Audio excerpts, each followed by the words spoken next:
5 बोसोर BPF-नि जितुनिखि सरकार बे टार्मसा 27 तारिखआव जोबफैनायनि सिगांनो BTC-नि मोनसे इलेक्शना जानो गोनांमोन। गासैबो प्रसेसा जाखांनायनि उनाव 4 तारिखआवनो इलेक्शना जानो गोनांमोन। दुखुनांथाव बाथ्रा दिनै बुहुमनाङै ग्लबेल मोनसे बे COVID-19 भाइरासनि थाखाय इलेक्शना दिनै पस्टपन जानानै आरो पस्टपन जानानै थांनाय लोगो लोगो जिहेतु टार्मसा 27 तारिख दाखालि एप्रिलाव जोबनानै थाङो लोगो लोगोनो मोनसे कन्स्टिटिउशनेल क्राइसिस जानानै फैदों। दा बिनिखायनो बेवहाय कन्स्टिटिउशनेल जेब्ला क्राइसिस जायो हयथ' जानो हागौ 6 सिडिउल एडमिनिस्ट्रेशननि गेजेराव गभर्नरानो सासे जोबथा बिनि डिसिसन मथेनो दिनै गासिबो बिनि डिसिसन मथेनो जायोमोन। किन्तु दिनै गभर्नर बिथाङा BTC-नि पावारखौ गावनि आखायाव लानानै थांदों। बेवहाय बियो किन्तु दिनैनि तारिखआव BTC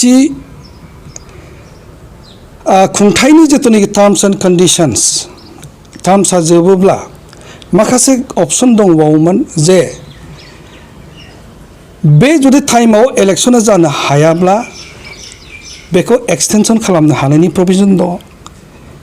6 मास बोसोरसे आरो 1.5 बोसोरसिमहालागै एक्सटेनसन जानो हायो होननानै दिनै कन्स्टिटिउशनेल एक्सपार्टफ्रा दिनै बेखौ बुंबाय थादों। दा खेबसे लागैनो गभर्नरा गावनाव डिसक्रिशनारि पावार दं हिसाबै गाव लाना थांनायनि उनाव मोनसे दिनै गिदिर कुइसन फैदों। बे कुइसनानो जाबाय मा दिनै गभर्नरनि आखायाव थांनाय लोगो लोगो बियो मोनसे प्रेसिडेन्टस रुल जाहैबाय। बे गभर्नर रुल जाहैबाय। गभर्नर रुल जायोब्ला बेवहाय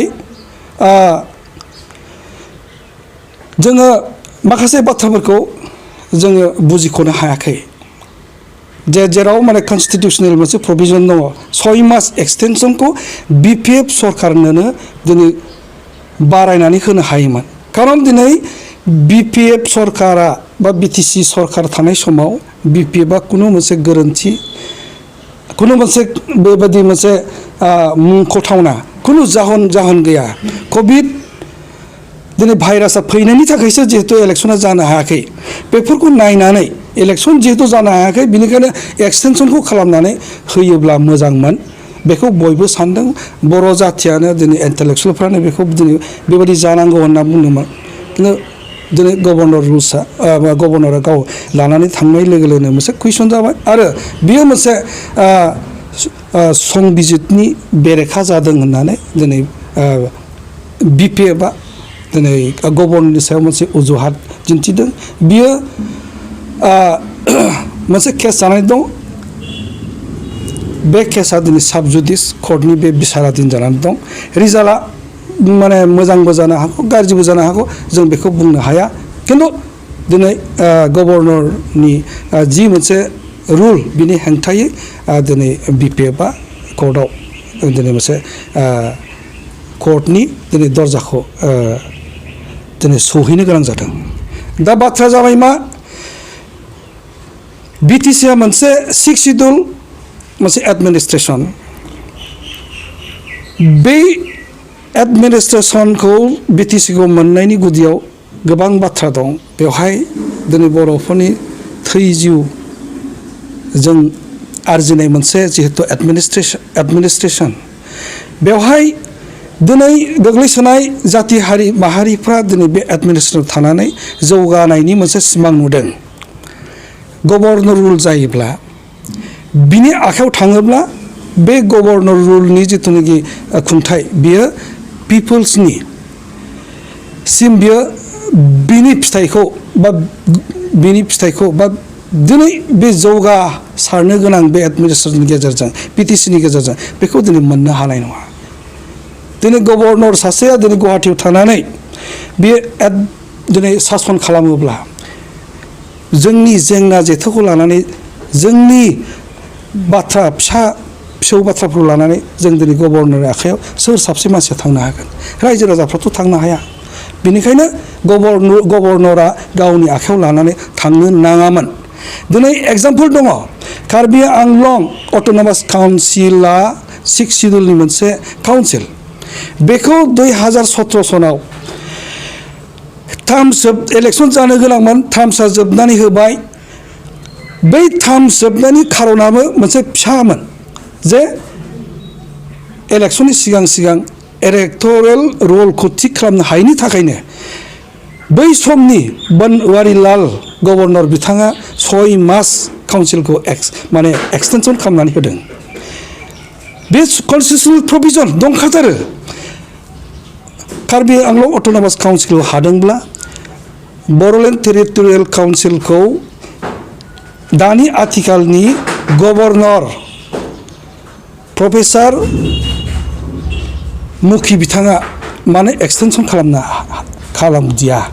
दा बेखौ लानानै जोंहा बुंनांगौ बाथ्रा थादों, सन्देह खालामनांगौनि बाथ्रा फैदों।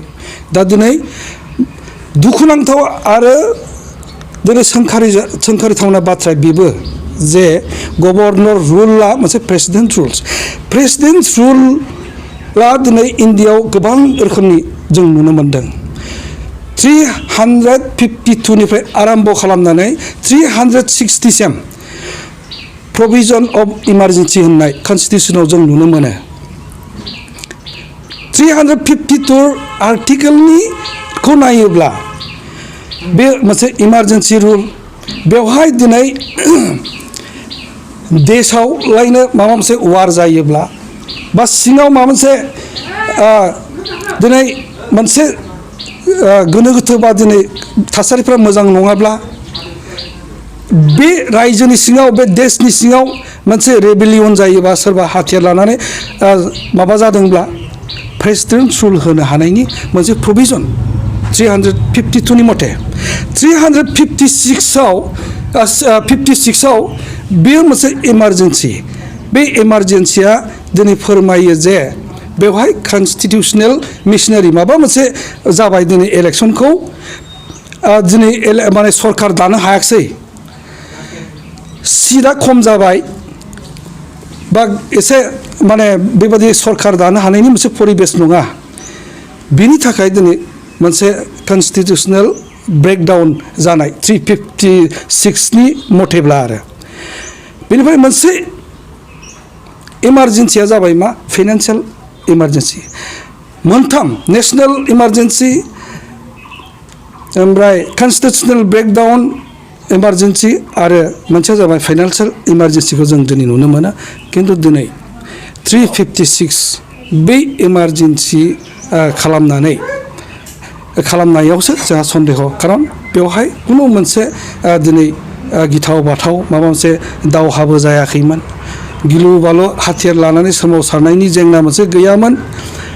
बेबायदि बिटिसि मोनसे सरकारखौबो जिहेथु कभिड-19 बे गिथाव बाथाव भाइरासनि थाखायसो दिनै इलेक्सना थाद'दों।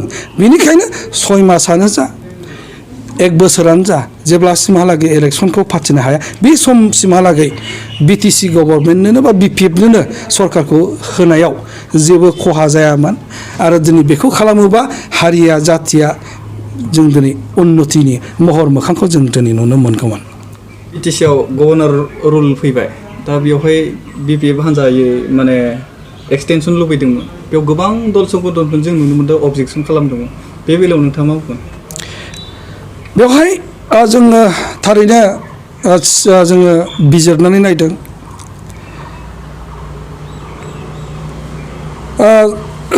बेवहाय खारना जेबो गैया।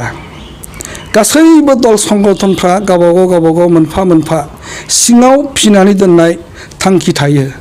गासैनिबो दल संगठननि गासैबो पलिटिकेल पार्टि आरो दल संगठननि थांखियानो जाबाय जेरैखिजाया बिटिसिखौ बिटिसिआव पावारखौ लाबोनांगौ इलेक्सनाव देरहानांगौ बेबायदि नोजोरजों दिनै बिथांमोना गभर्नरनि आखायाव रुला थाङोब्ला जोंहा लाब जागोन जोंहा मुलाम्फा जागोन बेबायदि मोनसे दिनै बिथांमोननि गोसोआव दङमोन बिनि थाखायनो बिथांमोना बारे बारे गभर्नर रुलखौ जानांगौ होननानै बिथांमोना डिमान्ड खालामदों आरो दिनै बेनि थाखायनो दिनै कंग्रेसआबो डिमान्ड खालामदों बिजेपिआबो डिमान्ड खालामबाय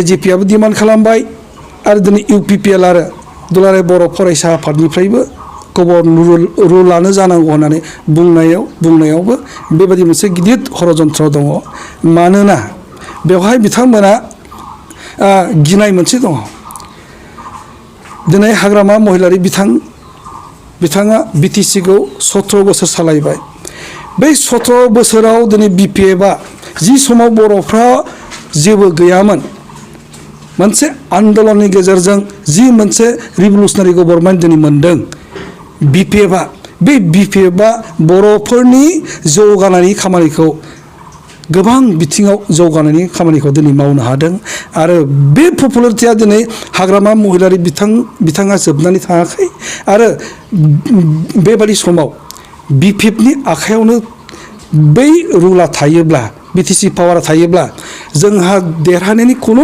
मोनसे लामा थानाय नङा बिनिखायनो बिथांमोना नांगौबा दुखु खस्थ' मोनथों रायजो राजाफ्रा नांगौबा थैलांजोबथों नांगौबा कर'ना बेमारानो दिनै बुथारजोबथोंसै जोंनो गभर्नरनि रुल नांगौ बेबायदि दिनै माने जेबो केयार गैयै ना जेबो साङा हसिया दिनै गभर्नर रुल बिनाया दिनै बर'फोरनि दल संगठनफोरनि बा इन्टेलेक्सुवेला बेसेबां गोजौआव दङ बेखौ जों हमनो हायो दिनै बेबायदि समाव जेराव COVID-19 जाबाय थादों बुहुमनाङै मानसि सिथारनाय थैग्लुंनाय जाबाय थादों बेखिनि समाव दिनै मोनसे मोजां हुस्थिर सरकार थानायमोनब्ला बर'फ्रा दुखु खस्थ'निफ्राय बारग'गौमोन बेबायदि थैनायनिफ्राय बारग'गौमोन बेबायदि मासजों मास जि मोनसे लकडाउन जाबाय जानायनि लोंनायनि इक'नमि मोनसे क्राइसिस फैदों बर'फोरनि न'खरावबो देशआव बेबायदि समाव दिनै सरकार मोनसे हुस्थिर सरकार थानायमोनब्ला बिथांमोना रसा नांनाय नङामोन जिउखौ फोथांनानै लाखिनो हागौमोन जों खुसियै मोनसे सासे दिनै जोंहाबो सरकार दं होननानै जोङो साननानै जों थांनानै थानो हागौमोन दा बेबायदि मोनसे दिनै अधिकारखौबो दिनै बर'फ्रा जोंनि दल माखासे दल संगठन बर'फोरनि गेजेराव थानाय दल संगठन पार्टिफ्रा बेबायदि बिनाया बेयो अयनाय जादों बेयो जेबो बिसार खालामनो रोङैनि साननाय मोनसे नुजाथिफैदों बेखौ आं सोंखारियो